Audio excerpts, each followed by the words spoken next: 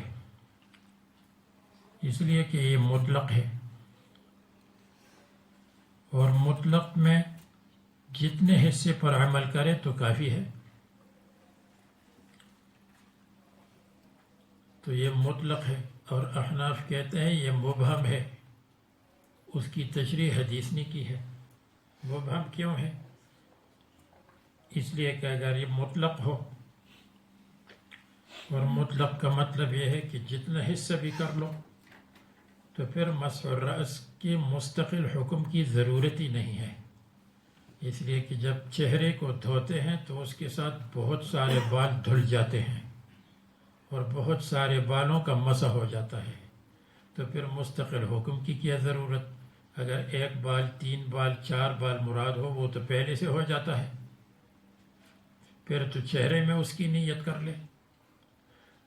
تو جو مستقل حکم ہے تو وہ مطلق مراد نہیں، ورنہ اگر مطلق مراد ہوتا تو پھر مستقل حکم کی ضرورت نہیں تھی. تو معلوم ہوا کہ وہ مطلق نہیں ہے، مبہم ہے. اور جب مبہم ہے تو اس کی تشریح حدیث سے کر لیں. تو یہ موطا امام محمد جب آپ پڑھیں گے تو موطا پر مولانا عبدالحی صاحب نے بہترین حاشیہ لکھا ہے التعلیق الممجد کے نام سے. تو مولانا عبدالحی صاحب نے حاشیہ میں یہ اعتراض کیا ہے کہ او احناف، تم کہتے ہو کہ وَامْسَحُوا بِرُؤُوسِكُمْ مبہم ہے، یہ مبہم نہیں، یہ تو مطلق ہے، اور مطلق کا مطلب جتنا حصہ کر لو. پھر جواب نہیں دیا. تو جواب اس کا آپ کو بتایا کہ مطلق نہیں. اگر مطلق ہوتا جتنے بال چاہو کر لو تو پھر حکم کی کیا ضرورت تھی؟ پھر تو چہرے میں یقیناً وہ ہو جاتا ہے. تو معلوم ہوا کہ یہاں مطلق نہیں، مبہم ہے، اور مبہم کو تشریح کی ضرورت ہوتی ہے، اور تشریح حدیث میں آئی ہے ربع الرأس کے ساتھ.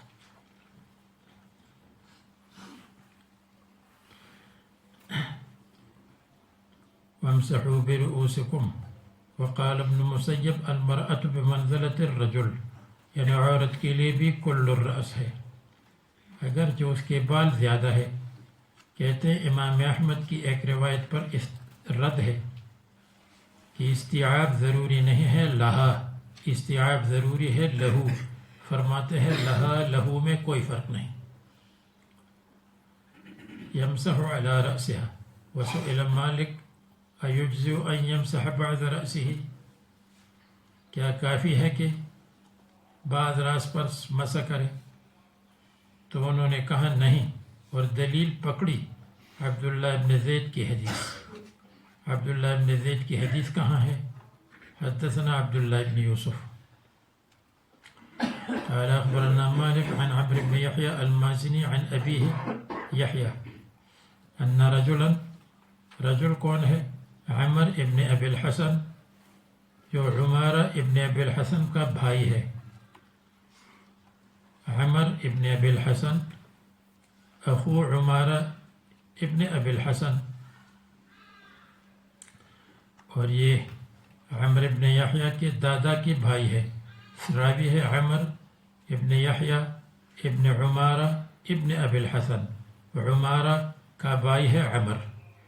تو یہ رجل جو عمر ہے اور عمر کے دادا کا بھائی ہے، انہوں نے عبداللہ ابن زید سے کہا وہو جد عمر ابن یحییٰ، اور یہ رجل عمر ابن یحییٰ کی دادا ہے، یعنی دادا کا بھائی. تو یہاں صحیح روایت آئی ہے، اور یہی روایت ابو داود میں ہے، اس میں گڑبڑ ہے. تو ابو داود کی روایت میں یہ ہے کہ عن ابیہ انہ قال لعبد اللہ بن زید وہو جد عمرو بن یحییٰ، رجل نہیں وہاں، تو پھر معنی یہ ہے کہ عبداللہ ابن زید عمر ابن یحییٰ کی جد ہے، حالانکہ عبداللہ ابن زید ان کی جد نہیں ہے، الا یہ کہ ہم کہیں گے جد من قبل الام ہے، یا ہم کہیں گے کہ جد من قبیل الرضاعت ہے، لیکن یہ خواہ مخواہ کی تعویل ہے۔ اصل میں یہ ہے کہ وہ رجلن رہ گیا ہے، تو وہ ضمیر رجل کو راجع ہے، یہ رجل عمرو ابن یحییٰ کی جد ہے، عبداللہ ابن زید جد نہیں ہے۔ وهو جد عمرو بن يحيى ابن عمارة ابن أبي الحسن أتستطيع أن تريني كيف كان رسول الله صلى الله عليه وسلم يتوضأ؟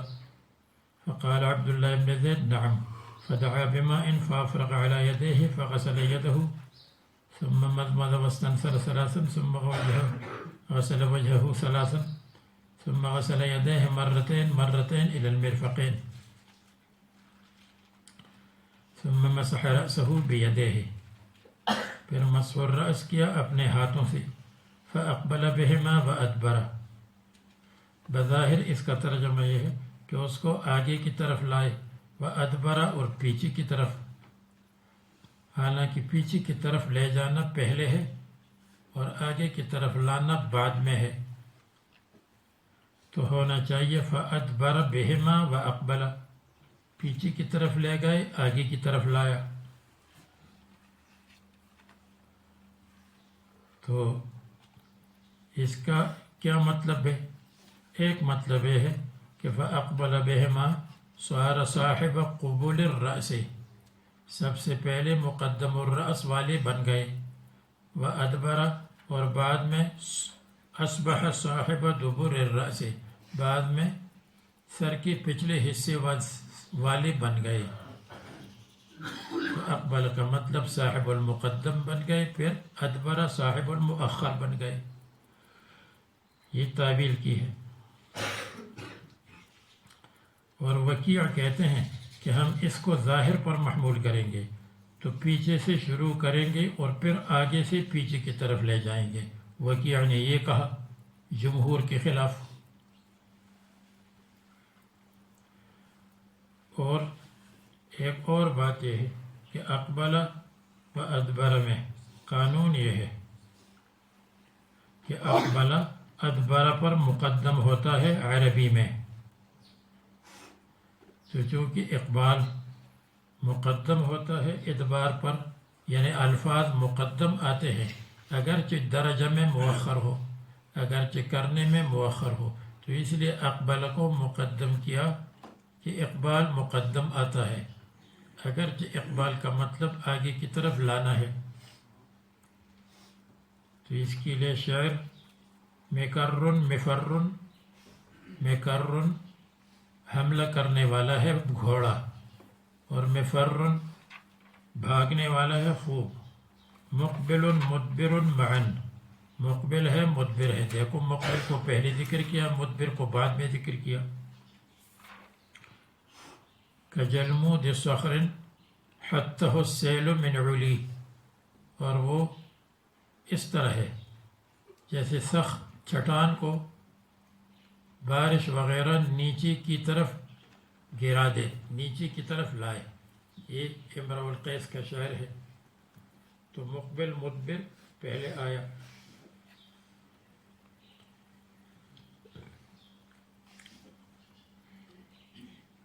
تو حقیقت میں مدبرن پہلے ہے اور مقبلن بعد میں ہے۔ ادبرہ پیچھے کی طرف لے گئے، اقبلہ آگے کی طرف لایا، اس لیے اس میں راوی نے تشریح کی ہے بدأ بمقدم رأسه حتی ذهب بهما الى قفاه، پچھلے حصے کو قفا کہتے ہیں، اگلے حصے کو مقدم الرأس کہتے ہیں، اور یمین اور شمال 4 حصے ہو گئے۔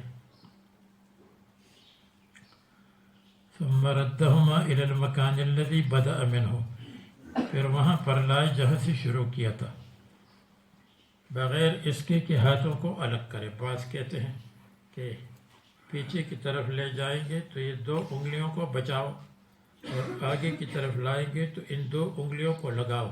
لا حاجت الی ھذا التکلف، تکلف کی ضرورت نہیں ہے، یوں کر لیں یوں کر لیں، اس لیے کہ ما اس وقت مستعمل ہوتا ہے جب ہاتھ کو ہٹا دے، جب ہاتھ چل رہا ہے تو وہ ما مستعمل نہیں ہے۔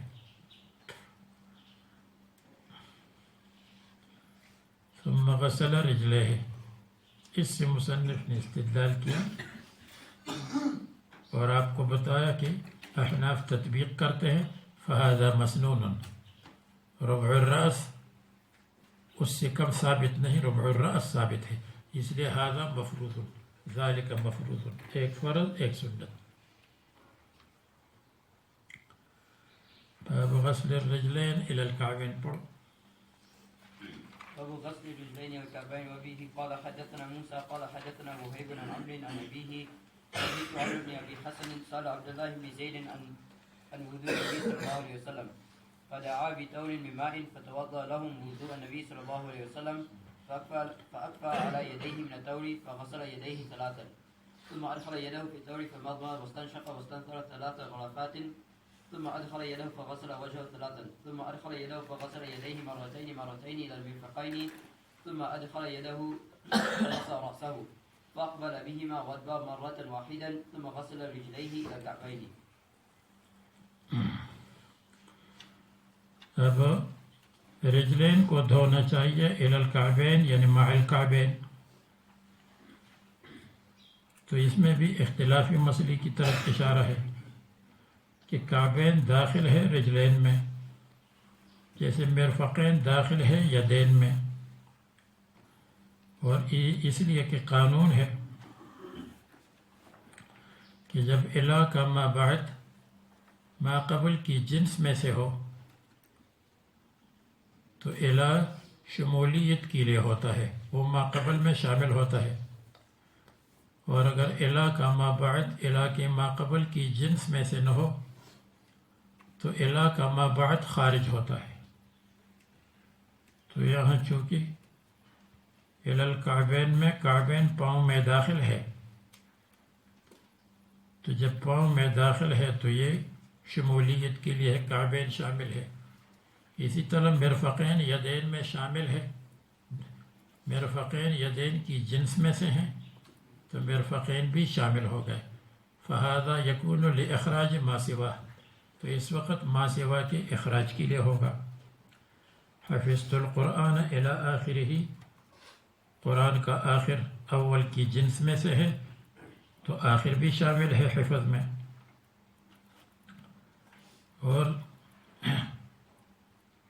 اسرا بعبدہ من المسجد الحرام الی المسجد الاقصی، مسجد اقصی ما قبل کی جنس میں سے ہے، مسجد ہے تو مسجد اقصی شامل ہے رسول اللہ صلی اللہ علیہ وسلم کے سفر میں۔ امام ظفر رحمہ اللہ کی نزدیک خارج ہے کعبین اور مرفقین، تو کعبین اور مرفقین داخل ہے، ایک تو یہ قانون آپ کو بتایا، اور مثلا کہ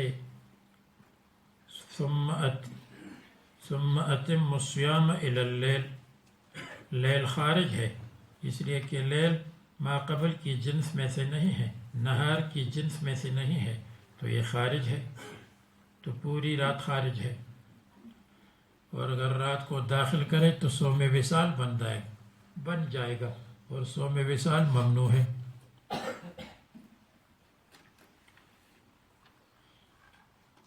تو ایک دلیل آپ کو بتائی کہ ما بعد ما قبل کی جنس میں سے ہو تو ما بعد داخل ہوتا ہے، اور آسان تعبیر میں نے بتائی، ورنہ ان لوگوں کی تعبیر یہ ہے کہ یہ لاخراج ما سوا ہو، ما سوا کے نکالنے کے لیے ہے، اور یہ خود داخل ہے۔ اور نمبر 2 حدیث سے بھی معلوم ہوتا ہے کہ یہ داخل ہے، اس لیے کہ حدیث میں آتا ہے کہ رسول اللہ صلی اللہ علیہ وسلم غسل مرفقیہ حتی اشرع فی العضد، یہاں تک کہ بازو میں شروع کیا، اور غسل رجلیہ الی الکعبین حتی اشرع فی الساق، یہاں تک کہ ٹانگ میں داخل کیا پانی کو. تو اس سے بھی معلوم ہوا کہ مرفقین اور کعبین داخل ہے، اس لیے کہ اس سے آگے پانی کو لے گئے.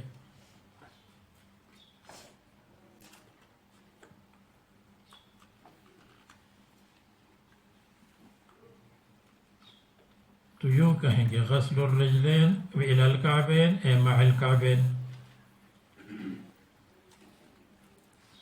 یا یہ ما قبل کے لیے تکمیل ہے. استیعاب کرنا چاہیے، سر میں استیعاب کرو جیسے یہاں کعبین تک استیعاب ہے، لیکن بہتر یہ ہے کہ وہ بھی اختلافی مسئلہ اختلاف فی المقدار، اور اس میں بھی اختلافی مسئلہ اختلاف فی المقدار، تو دونوں کو ساتھ ذکر کیا. اسی طرح مصنف نے اس طرف بھی اشارہ کیا کہ غسل الرجلین بکل قراءت، قراءت نصب ہو یا قراءت جر ہو، اس میں غسل الرجلین ہے، اس لیے کہ غسل کے لیے انتہا کا منتہا کا ذکر ہوتا ہے. الغایت تکون للمغسولات، ممسوحات کے لیے نہیں. تو یہ عبداللہ بن زید کی حدیث عن وضوء النبی صلی اللہ علیہ وسلم. حدثنا موسیٰ قال حدثنا وهيب عن عمرو عن أبيه شهدت عمرو بن أبي الحسن سأل عبد الله بن زید. یہاں دیکھو عمرو بن حسن کا ذکر آیا جو عمر کے دادا کے بھائی ہے. عن وضوء النبی صلی اللہ علیہ وسلم فدعا بطور من ماء،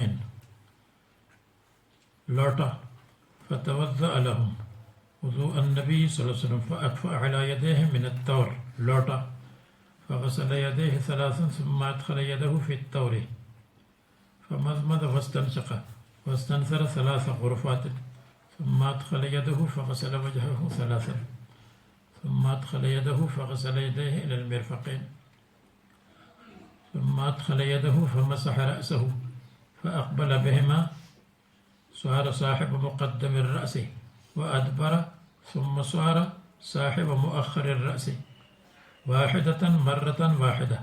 معلوم ہوا کہ مسح مرة واحدة ہے، مسح 3 مرتبہ نہیں ہے. شافعیہ کے نزدیک 3 مرتبہ مستحب ہے، مصنف 1 مرتبہ فرماتے ہیں، باقی ائمہ بھی.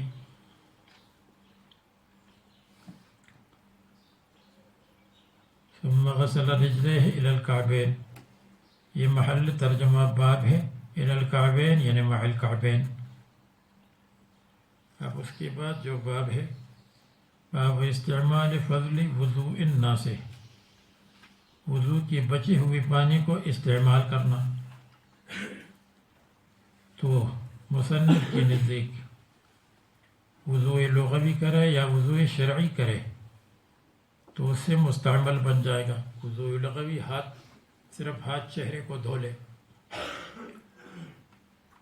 یا وضوء علی الوضوء کرے تو اس میں بھی مستعمل بن جائے گا. کپڑے دھو لے تو اس میں بھی مستعمل ہو جائے گا. پانی پی لے تو اس میں بھی ہو جائے گا مصنف کی نزدیک. تو یہ سب استعمال کی قسمیں ہیں. ماء مستعمل اس کو کہا جائے گا، اور ائمہ حضرات کی نزدیک ماء مستعمل ہوتا ہے بإزالت الحدث. امام شافعی رحمہ اللہ کی نزدیک اور امام ظفر، اور بإقامت القربت والثواب، یا ثواب کی نیت کرے عند محمد، اور بأحدہما عند الشیخین، شیخین کی نزدیک یا یہ یا وہ، یا ازالت الحدث ہو یا نیت الثواب ہو، جیسے وضوء علی الوضوء میں، تو اس وقت پانی مستعمل ہوگا. تو ماء مستعمل کے بارے میں مذاہب کی طرف اشارہ ہے. ماء مستعمل طاہر بھی ہے مطہر بھی ہے عند مالک. امام شافعی، امام احمد کی نزدیک اور اسی پر فتویٰ ہے احناف کے ہاں بھی، طاہر ہے مطہر نہیں ہے احناف کی نزدیک۔ اور ایک روایت یہ ہے کہ نجس نجاستاً خفیفہ،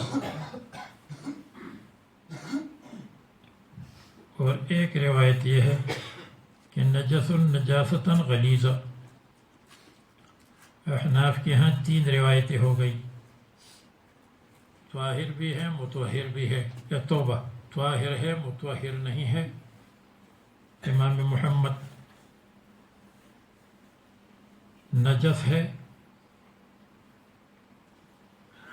نجس غلاظت غلیظہ کے ساتھ حسن ابن زیاد کا قول ہے، نجس ہے نجاست خفیفہ کے ساتھ ابو یوسف سے مروی ہے۔ اور فرماتے ہیں یہ اختلاف اس وجہ سے ہے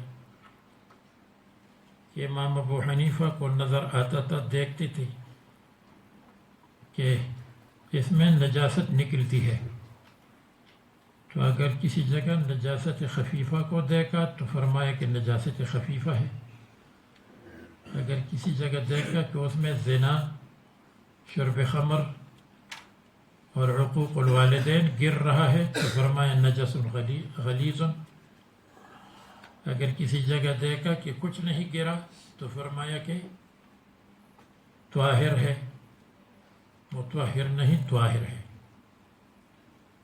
تو مولانا انور شاہ کشمیری فرماتے ہیں کہ اس میں تطبیق ہے، اور تطبیق یہ ہے کہ طاہر ظاہراً، اور جہاں نجس خفیف یا نجس غلیظ آیا ہے تو وہ محمول ہے باطن پر، اندر سے، تو اندر کا اعتبار نہیں، اوپر کا اعتبار ہے۔ اس لیے ابو حنیفہ ایک آدمی کو وضو کو دیکھا، فرمایا کہ توبہ کرو حقوق والدین سے، ایک سے کہا توبہ کرو زنا سے، ایک سے کہا توبہ کرو شرب خمر سے، پھر اللہ تعالیٰ سے دعا فرمائی کہ اس کیفیت کو بند کر دے، تو وہ بند ہو گئی۔ تو خلاصہ یہ ہے کہ بظاہر وہی ہے جو امام شافعی وغیرہ فرماتے ہیں، طاہر ہے مطہر نہیں ہے۔ اگر مائع مستعمل سے وضو کیا تو وضو نہیں ہوگا، یہ بھی سمجھ لیں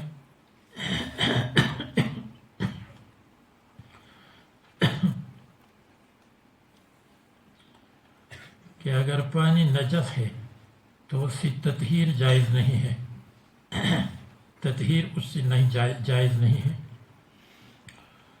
اور اگر ماء مستعمل ہے لیکن نجاست اس میں نہیں ہے تو اس سے نجاست ظاہری کو دھو سکتے ہیں، نجاست ظاہری اس سے زائل ہو جائے گی۔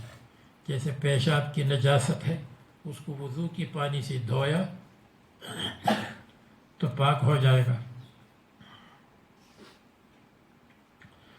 اسی طرح اگر پانی کے ساتھ کوئی چیز مل گئی اور پانی کی 2 اوصاف چلے گئے، ایک صفت باقی ہے، طعم لون ریح، ان 3 میں سے 2 چلے گئے ایک باقی ہے، تو اس کو کہیں گے ماء متغیر، وہ ماء متغیر ہو گیا اور ماء مستعمل بن گیا۔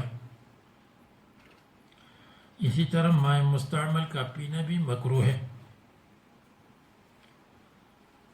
اور ماء مستعمل سے طعام گوندنا، آٹا گوندنا، یہ بھی مکروہ ہے۔ خلاصہ یہ ہے کہ اگر وضو کے پانی سے نجاست ظاہری کو دھویا تو ٹھیک ہے، لیکن وضو کے پانی کا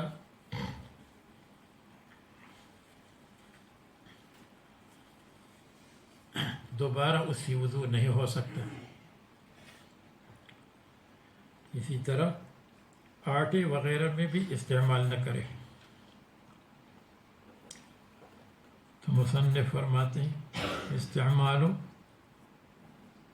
فضل وضوء الناس، اور مصنف کے نزدیک فضل وضوء الناس عام ہے۔ مصنف کا مذہب یہ ہے کہ ماء مستعمل طاہر بھی ہے مطہر بھی ہے، جیسے امام مالک کہتے ہیں۔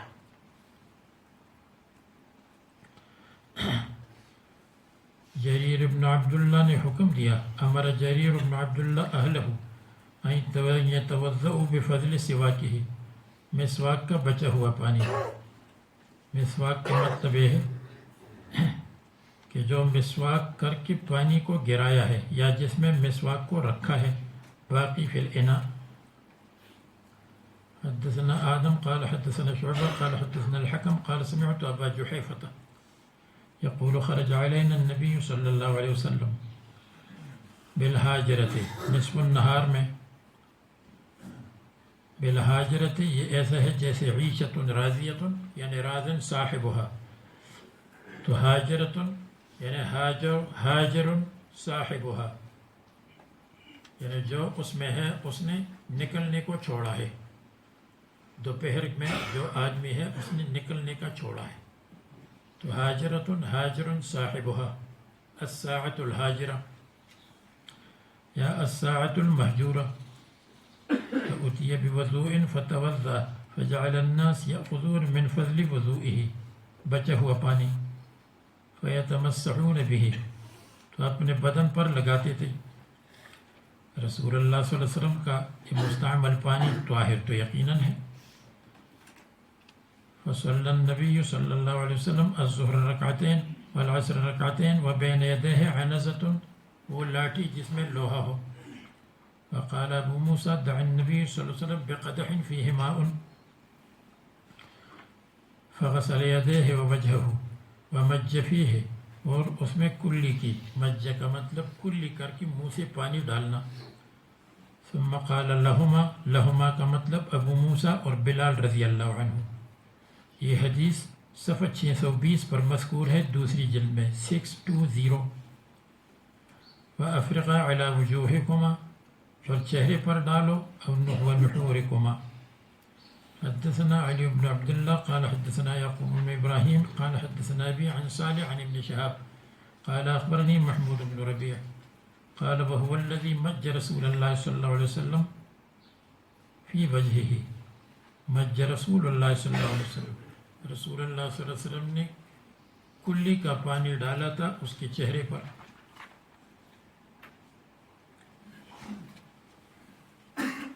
وهو غلام، اور وہ لڑکا تھا، من بیرہم ان کی کنویں سے. وقال عروہ عن المسور وغیرہ يصدق كل واحد منهما صاحبه. وإذا توضأ النبي صلی اللہ علیہ وسلم كادوا يقتتلون على وضوئه، قریب تھا کہ وہ لڑائی کرتے وضو کے پانی پر تاکہ اس کو حاصل کریں. تو ما قبل باب میں استعمال تھا برکت کے لیے، اور یہاں آنے والے باب میں استعمال ہے شفا کے لیے. یا وہاں وہ پانی مراد ہے جس کو لیا گیا، اور یہاں وہ پانی مراد ہے الباقی فی الاناء، جو برتن میں باقی ہو. تو اس میں فرماتے ہیں حدثنا عبد الرحمن بن یونس قال حدثنا حاتم بن اسماعیل عن الجعد قال سمعت السائب بن يزيد يقول ذهبت بخالتي إلى النبي صلى الله عليه وسلم فقالت يا رسول الله ابن أختي وقع، یا وقع بیمار ہے اور پاؤں میں درد ہے. فمسح رأسي ودعا لي بالبركة، برکت اور شفا. ثم توضأ فشربت من وضوئه ثم قمت إلى خلف ظهره فنظرت إلى خاتم النبوة. خاتم النبوة كقبض عند نقص الكتف، وہ کتف کے نرم ہڈی کے پاس. اور کبھی مثل البیضہ آتا ہے انڈا، کبھی جمع الکف، جیسے کف کو جمع کرے مٹی، اور کبھی مضغۃ ناشزۃ، اٹھا ہوا گوشت یہ آتا ہے. اور کبھی زر الحجلۃ، حجلہ کا مطلب وہ کپڑا جو دلہن کے کمرے میں ڈالتے ہیں، دلہن کی چارپائی پر ڈالتے ہیں. اور زرن کا مطلب اس کے بڑے بڑے بٹن ہوتے ہیں. اور حجلہ عروس کے کمرے کی اوپر جو پردہ ڈالتے ہیں. اور یا مثل الزر رز الحجلت، تو حجلہ ایک پرندہ ہے جس کو چکور کہتے ہیں، اور رزن اس کے انڈے کو کہتے ہیں. چکور پاترج اس کا انڈا. آج میرا سفر ہے انشاءاللہ. دعا کی درخواست ہے آپ سے، ہم بھی دعا کریں گے کامیابی کے لیے انشاءاللہ.